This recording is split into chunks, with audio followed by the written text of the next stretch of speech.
So, as much as I disagree with the political views and values that are espoused by Netflix, I'm going to have to reconsider my position on them a bit because in the past I've given them a lot of credit for mass producing garbage, for whatever hack comes to them and asks for money to make a movie or TV show, they give it to them, that they buy up intellectual property rights at a rate similar to EA games and drive them into the ground.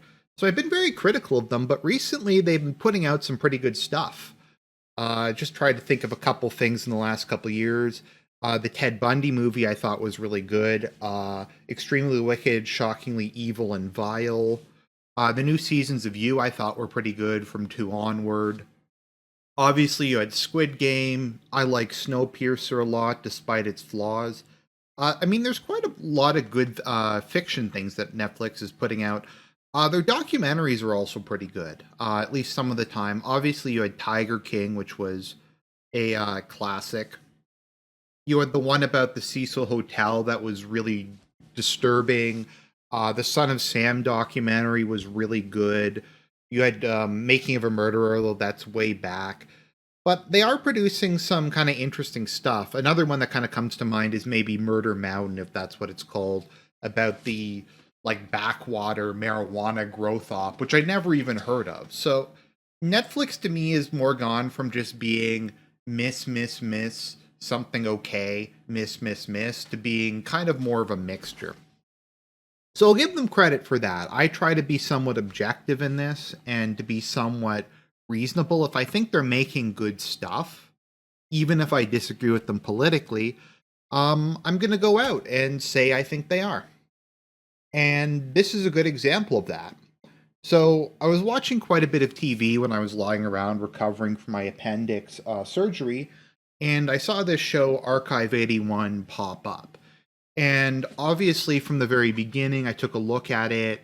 There's like some demon statue that looks like found footage or something. And I'm like, I like found footage. 95% of it is unmitigated garbage, but I like it.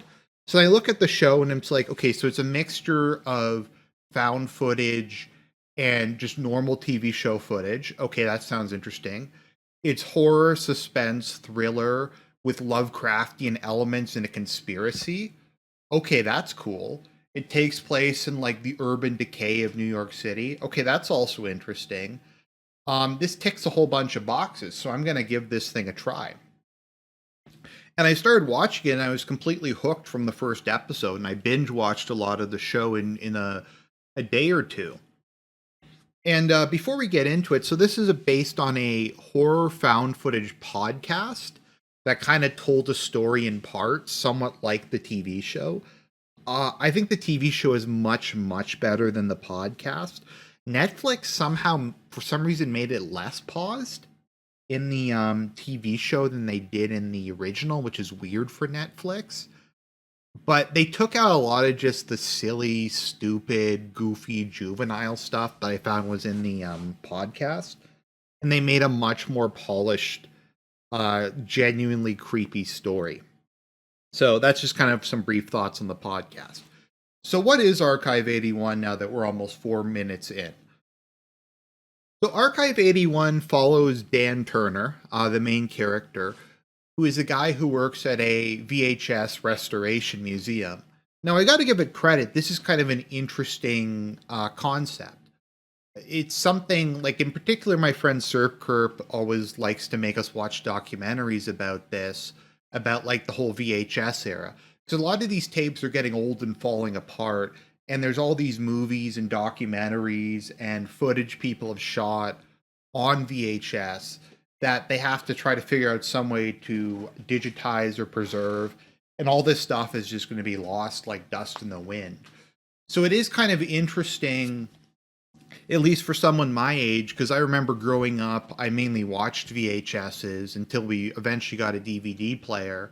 So to see this thing that in my lifetime was kind of the norm become almost like papyrus scrolls or like something, a pulp magazine from like the 30s or something that's just falling apart, I really find that interesting. You might even say it's kind of keynote to have a show focused on tapes, So that's kind of neat. So he digitizes, so he cleans up like old TV shows, he repairs damage, he has like this big elaborate setup.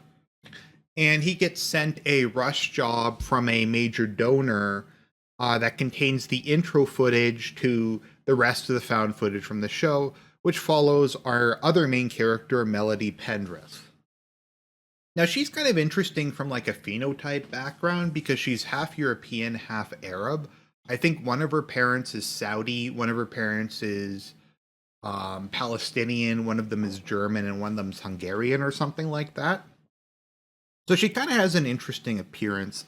There's a certain type of woman I find is um attractive but but look kind of weird.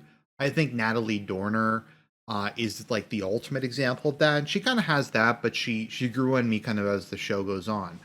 So she's a grad student who wants to make a ethnological study of this apartment building in New York City called the Visser.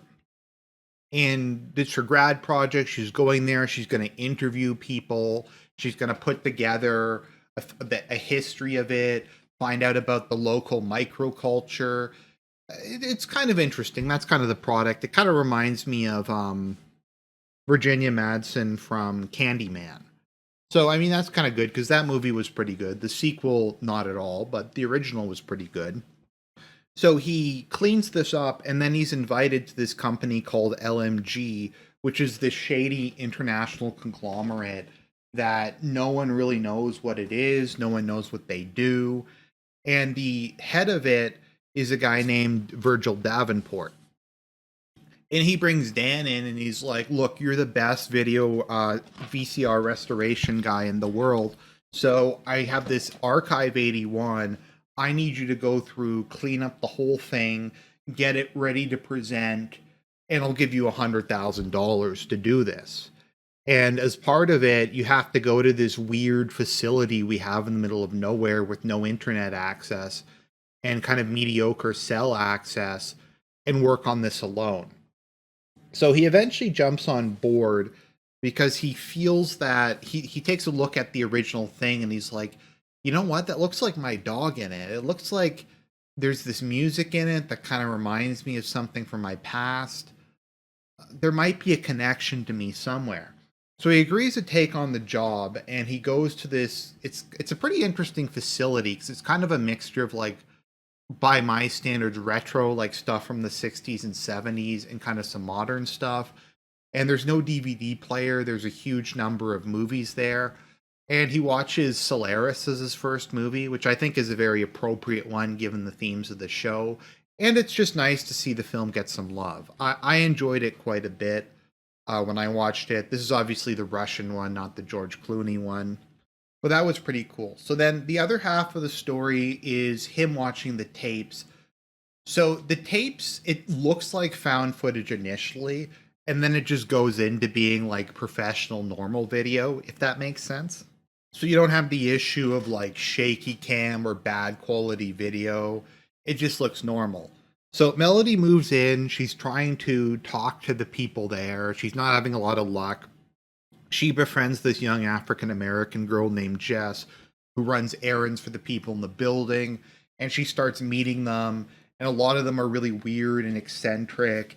And she hears like this strange humming music that repeats itself all throughout the show. There's some like weird cult. I'm trying not to do spoilers, but this is in the first couple episodes. All the people there aren't exactly who they seem to be. There's this weird mold stuff that makes people have hallucinations. And meanwhile, in the present, Dan is finding out that he's more and more involved with this whole thing than he realizes. That his father was actually Melody's psychiatrist. I think it's about 15. This takes place in the present day in early 90s. So I think it's about 30 years in between or something like that. Actually, probably like 25 or something like that. So the assumption is that Melody died in the fire, but then they find out that she's still alive, but then it turns out she's not actually there. It's somebody like pretending to be her. And the onion, like you just take away layers of the onion, it just gets weirder and weirder. The facility that they're in has like these secret rooms and this secret chapel and stuff. and it just gets stranger and stranger as the show goes on. And there's some other likable characters. Her roommate Annabelle's pretty fun. The weird, I forget his name. Samuel is pretty interesting. Who's an academic who lives in the building. I like Dan's best friend a lot, Mark Higgins, who's like a rich kid who runs a paranormal podcast, and he goes and does like all the research for Dan and tries to figure stuff out. And overall, it's just a really well put together show. It's only 8 episodes long, but they really jam pack it with a lot of stuff. Despite that, it doesn't really feel rushed. You have a pretty good mix of kind of slow, creepy parts, and then stuff where like a whole bunch of insane things happen. And it's told over kind of a prolonged period of time. They go even further back in the flashbacks to like the turn of the century and stuff like that. But overall, I'd say the show is really, really good. I don't know about the ending to season one, if it's going to lead to a good season two, because they changed the premise quite a bit. But I mean, if it's the same people who made season one, I'm perfectly willing to see how season two worked out. Overall, I'd say this is a really good show. I'm surprised there hasn't been more found footage based TV shows in the past, particularly one like this that has good production value. Maybe they just didn't have a good intellectual property to base it off of. Maybe just no one thought of it. But this is a really solid, good show, and I would highly recommend it. For no other reason, it has really good kind of like horror, ambient, dark music. I was listening to this this week when I was doing some work. I just had it on in the background, and I like that kind of thing for when I'm working. So overall, I'd say this is a good show. I highly recommend it, and it's Kino. Anything that revolves around digital, VHS, kind of has to be Kino. And I know it's weird to say that it's retro, but for me, it kind of is. So definitely check out Archive 81. Great show. Highly recommend it.